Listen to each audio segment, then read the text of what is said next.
Everyone knows that transition IEPs are important tools to address goals in life after high school. They focus on post-secondary goals and desires, and address education and training, employment, and sometimes even independent living outcomes. But many people don't know what most students with ASD need to be successful in life after high school. Stop and Think is a memory trick to help you create TIEP goals for the critical skills these students need for post-secondary success. S is for the four selves.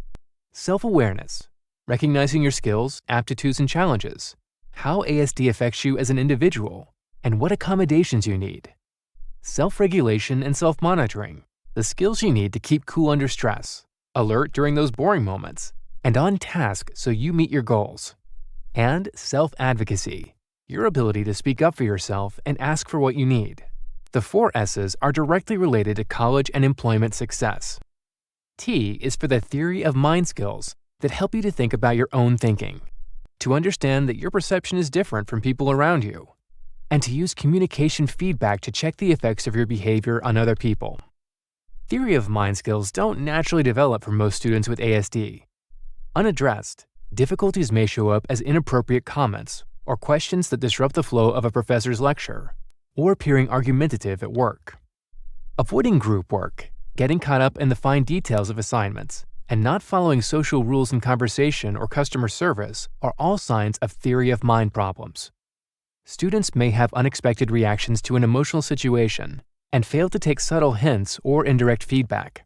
These difficulties also lead a student to fail to disclose their ASD and self-advocate at work or college, or to fail to seek help through office hours and other supports. Unless directly addressed in high school, these problems create barriers to post-secondary success. O is for the organization and executive functioning strategies.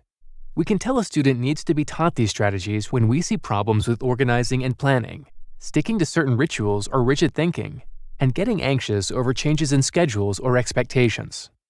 Students may become overwhelmed with large projects and lack skills to break them down into manageable steps. They may get stuck on a certain problem or spend too much time on something worth only a few points, then run out of time to complete an assignment that counts for the majority of their grade. Students may fail to turn in work on time, even though they completed it. Research suggests these problems are a significant challenge to college success. Training in specific attack strategies like dissecting an assignment, using electronic prompts to stay on a timeline, backfilling a calendar to make projects manageable, and systems to turn in work completed should be targeted across classes. If students are not provided with coaching, instruction, and feedback on these issues in high school, they will not be prepared for college success or competitive employment settings. So it's critically important to address these areas in instruction targeted in the TIEP.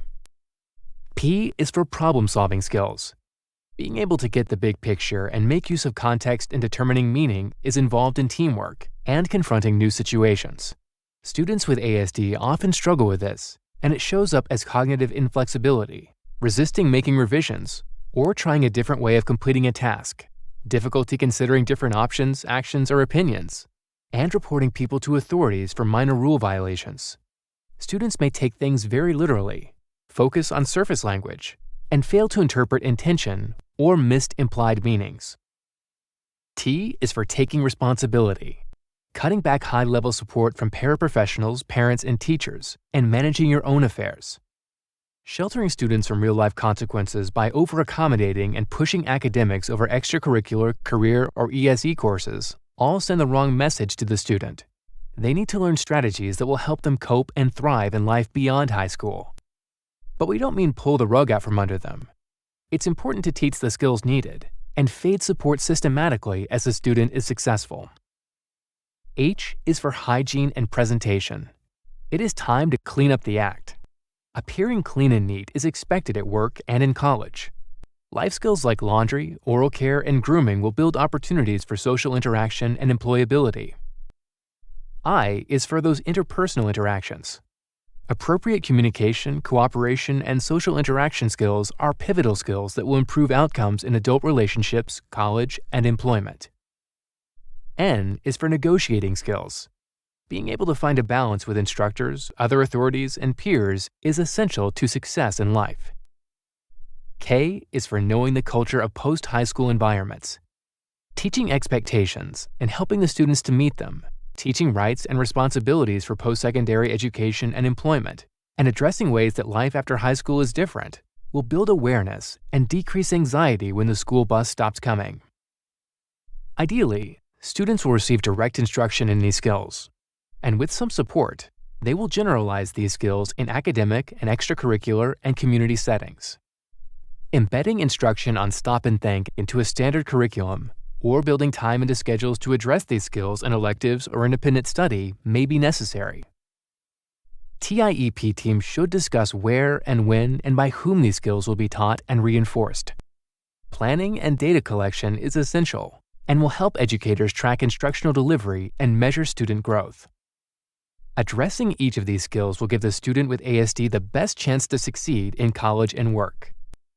The Center on Secondary Education for Students with Autism Spectrum Disorders has linked these skills to the 27 evidence-based practices for instructing for students with ASD.